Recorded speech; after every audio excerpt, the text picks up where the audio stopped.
Você já imaginou como seria ter uma conversa direta com Deus, como um amigo fala com outro? Essa foi a experiência única que Moisés viveu. Sua intimidade com o Senhor não apenas marcou sua vida, mas também moldou o destino de uma nação inteira. Hoje vamos mergulhar nesse relacionamento profundo entre Moisés e o Criador, a tenda do encontro. Moisés levantava uma tenda fora do acampamento, onde a nuvem de Deus descia, e ele falava com Moisés como um amigo. A intercessão pelo povo. Muitas vezes, quando Israel pecava, Moisés se colocava diante de Deus, pedindo misericórdia, mostrando o coração de um verdadeiro mediador. A ousadia de Moisés. Ele não se contentava apenas com milagres, mas pedia: mostra-me a tua glória. Sua sede por Deus ia além das bênçãos. O reflexo da presença. Quando descia do monte, seu rosto brilhava, a ponto do povo não conseguir olhar diretamente para ele. Isso mostrava o impacto da presença divina em sua vida. Reflexão espiritual. A intimidade com Deus é construída na oração, no tempo a sós e na busca contínua por sua glória. Moisés nos inspira a desejar mais do que apenas respostas, a desejar a presença do próprio Deus. A vida de Moisés nos ensina que nada substitui a presença de Deus. Se você deseja experimentar mais intimidade com Ele, escreva nos comentários: quero conhecer a glória de Deus. Você já pensou no peso de carregar a responsabilidade por uma multidão inteira? Moisés não foi apenas um líder político ou espiritual. Ele se tornou um intercessor, alguém disposto a clamar diante de Deus pelo povo, mesmo quando este se afastava da vontade divina. Hoje vamos mergulhar nessa faceta poderosa da vida de Moisés, que nos ensina o valor da oração, da compaixão e da coragem espiritual. Após serem libertos do Egito com milagres extraordinários, o povo de Israel se corrompeu rapidamente. Enquanto Moisés estava no Monte Sinai recebendo as tábuas da lei, o povo construiu um bezerro de ouro e começou a adorá-lo. Essa atitude foi uma afronta direta ao Deus vivo, que havia acabado de mostrar sua grandeza no Egito e no Mar Vermelho. Deus se indignou com a idolatria do povo e declarou que poderia destruí-los, levantando uma nova nação a partir de Moisés. Mas aqui vemos algo impressionante. Moisés não aceitou essa proposta.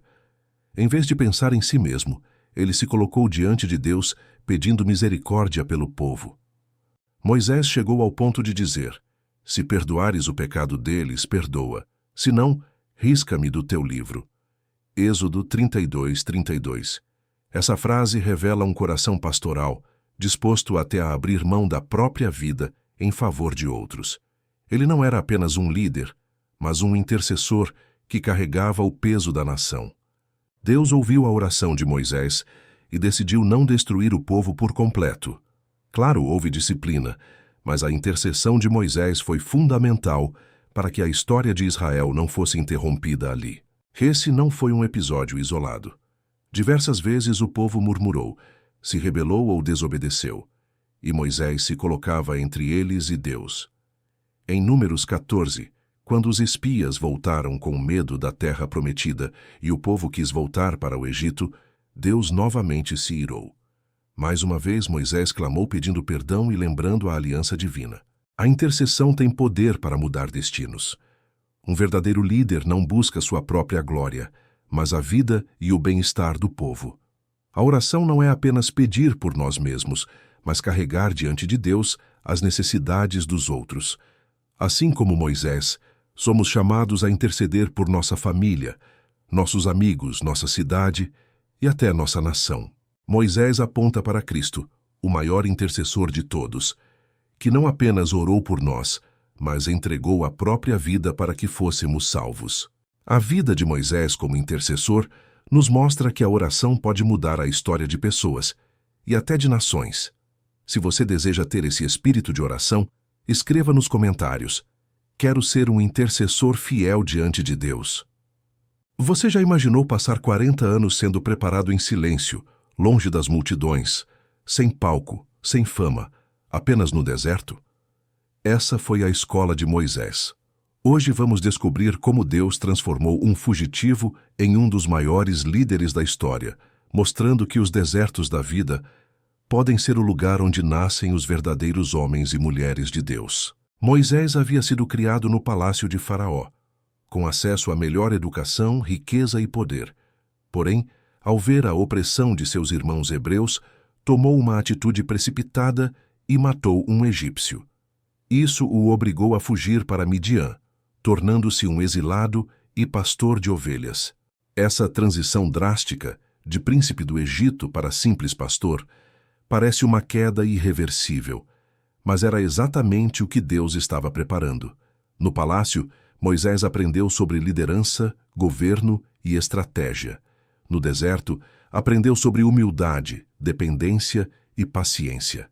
Durante 4 décadas, Moisés cuidou de rebanhos no deserto.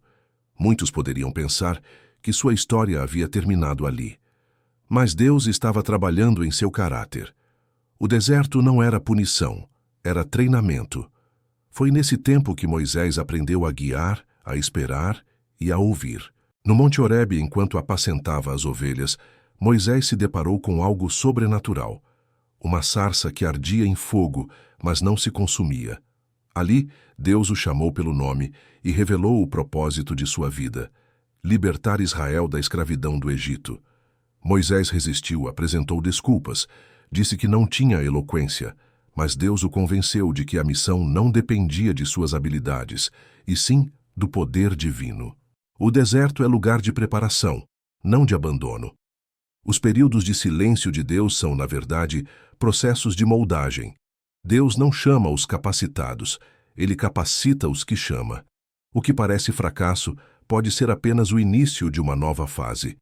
O Moisés impetuoso do Egito foi quebrado no deserto. Quando retornou, não era mais apenas um homem, mas um instrumento de Deus, capaz de enfrentar Faraó com coragem. Muitos de nós passamos por desertos, crises, solidão, enfermidades, perdas. Esses momentos não significam que Deus nos abandonou, mas que Ele está nos preparando para algo maior. O deserto forjou Moisés como líder, e talvez hoje você esteja passando pelo seu próprio deserto. Lembre-se, Deus usa até o silêncio para nos preparar. Se você crê que o seu deserto tem propósito, escreva nos comentários: meu deserto é minha escola de Deus. Você acredita que Deus ainda pode manifestar seu poder de forma sobrenatural? A vida de Moisés nos mostra que, quando ele levanta um servo, milagres acontecem diante de reis, nações e até dos inimigos mais poderosos. Hoje vamos mergulhar nos sinais e maravilhas que marcaram o ministério de Moisés e entender o que eles revelam sobre o Deus que ainda opera milagres em nossos dias. Antes mesmo de enfrentar Faraó, Deus deu a Moisés sinais pessoais: o cajado que se transformava em serpente, a mão que ficava leprosa e depois era curada, e a água do rio transformada em sangue. Esses milagres foram dados para fortalecer a fé de Moisés e também para autenticar sua missão. Ao voltar ao Egito, Moisés e Arão se apresentaram a Faraó com a ordem divina: deixa o meu povo ir. Mas o coração de Faraó se endureceu. Então começaram as pragas, não como eventos aleatórios, mas como manifestações do poder de Deus contra os deuses do Egito. Cada praga era um confronto direto com a idolatria egípcia. O Nilo, os animais, a fertilidade, a saúde, até o próprio Faraó, que era considerado um deus. Águas do Nilo transformadas em sangue, rãs cobrindo a terra, piolhos sobre homens e animais, enxames de moscas, peste no gado, úlceras sobre o povo, chuva de pedras misturada com fogo, gafanhotos destruindo a plantação, trevas densas por 3 dias, morte dos primogênitos. Cada uma dessas pragas não apenas humilhava os deuses do Egito, mas mostrava que o Senhor é soberano sobre toda a criação. A última praga foi a mais marcante. Deus ordenou que cada família israelita sacrificasse um cordeiro e marcasse os umbrais da porta com sangue. O anjo da morte passou sobre o Egito, mas onde havia o sangue, houve vida. Foi o nascimento da Páscoa, um símbolo profético apontando para Cristo, o Cordeiro de Deus. Ao sair do Egito, o povo foi perseguido pelo exército de Faraó. Diante do mar, parecia não haver saída, mas Moisés estendeu o cajado e Deus abriu as águas, permitindo que Israel atravessasse a seco. Quando os egípcios tentaram seguir, as águas se fecharam, destruindo o exército inimigo. A água brotando da rocha, o maná descendo do céu, codornizes aparecendo para alimentar o povo, a nuvem de dia e a coluna de fogo à noite. Todos esses milagres mostravam o cuidado constante de Deus e sua fidelidade. O mesmo Deus que abriu o mar ainda abre caminhos impossíveis. Ele continua alimentando e sustentando seus filhos. A Páscoa nos lembra da vitória do sangue de Jesus sobre a morte. Os milagres não eram apenas demonstrações de poder, mas sinais da aliança de Deus com seu povo. Os milagres no ministério de Moisés nos lembram que Deus é maior que qualquer faraó, maior que qualquer deserto, maior que qualquer mar que se levanta diante de nós. Se você crê que Deus ainda faz milagres, escreva nos comentários: eu creio no poder de Deus.